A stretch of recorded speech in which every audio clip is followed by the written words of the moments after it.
on the streets or to work or wherever, and men, strangers, find the smell of her perfume. It is a sin.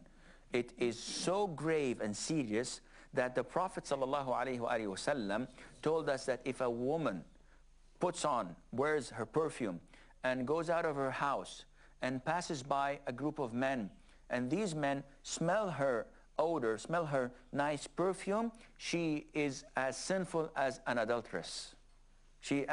As if she had committed the sin of adultery. Why? This is normal in the West probably, but it is normal because their feeling towards women probably is much weaker. They've lost interest. That is why they're expanding now. Women are not enough. They're looking somewhere else. That's why we have homosexuality. That's why we have people banging animals and so on. And all of these filthy things that we, as humans, do not understand. But once you know their record, their track, you say, okay, that's good. It's to this limit. Now, where will they go next? In Islam, if a person does not send his gaze where it is unlawful for him, and he is in the middle of the street and this woman passes by, even if she is wearing the Islamic dress, but she is wearing a nice perfume, this smell would make him feel strange. It will attract him to her. And this is something we do not want in Islam. We want to separate women from men. Each have their own lives. And a woman may do whatever she wants with her husband, with her brothers, her sisters, a cousin, well, not cousins, uncles, children.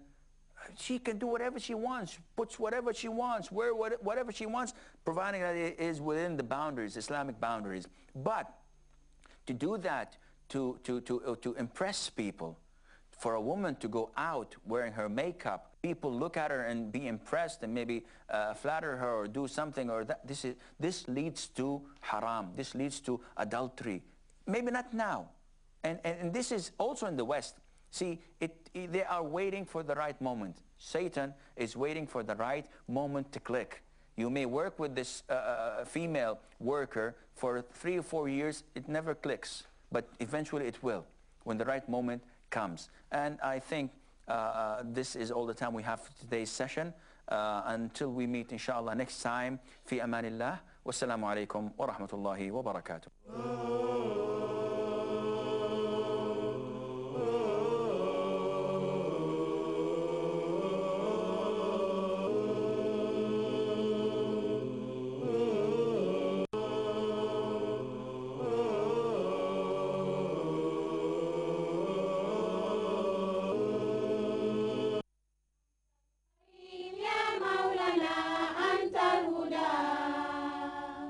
بليلة القدر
الهدى بليلة القدر وشهرنا رمضان صلي صلاة تسليما للمسلمين وأمهاتنا وآبائنا صلي صلاة تسليما للمسلمين صلي صلاة تسليما للمسلمين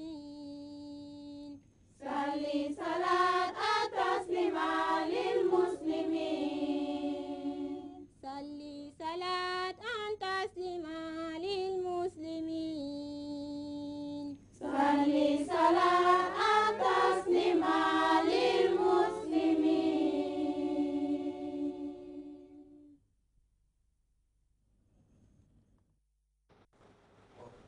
It's approaching the close down of transmission, but before we take leave of you, a quick look at our major stories. I am Deku Mademba. The National Environment Agency has been bracing up for the implementation of projects worth over $8 billion US. The funds provided by the Global Environment Facility are meant to bolster efforts aimed at protecting the environment. Well, after consultation with stakeholders in rural Gambia, NEA officials Monday converged at the Brikama Area Council for the final consultative meeting ahead of the validation of a blueprint that will determine projects to benefit from the package. In another development, the Worldwide Fund for Nature has presented coconut to the Youth in Action group. The hike in the demand for certain food items during the month of Ramadan at times drive traders to raise prices. Despite numerous calls to the contrary, shoppers are still complaining about skyrocketing prices. The price rise has triggered an outrage. Local government officials from the Kanifing Municipal Council are participating in a two-day sensitization forum on a European Union-supported project that seeks to strengthen transitional partnership and networks, thereby enhancing participatory local governance. The project would also engage other local government authorities in a similar forum, is operating in 2 other African countries. Banjul City Council recently took delivery of an assortment of materials used for cleaning from the National Disaster Management Agency. The development follows what observers are calling a renewed determination on the part of Banjulians to be at the forefront on efforts to guard against disasters. In another news, government troops and those of the African Union have started taking control of areas that were once controlled by the Islamist group Al-Shabaab in the Somali capital Mogadishu. And the wife of the U.S. Vice President Joe Biden have arrived in Kenya to examine the famine and humanitarian aid crisis there, as Washington pledges more than $100 billion to help victims of the drought that threatens the survival of some 12 billion people. The England riots that began in Tottenham have spilled over other parts of the country. The incident sparked by a police shooting of a suspect has resulted in mass looting with many more buildings set ablaze. The situation has forced the British Prime Minister David Cameron to warn that all those who were responsible for the violent behavior will face the full force of the law. You're reminded that you can follow that story and other GRTS stories live on our website at www.grts.gm. There you can also monitor GRTS Radio Live. That does it for the news in summary. Thanks for your time and do have a pleasant morning.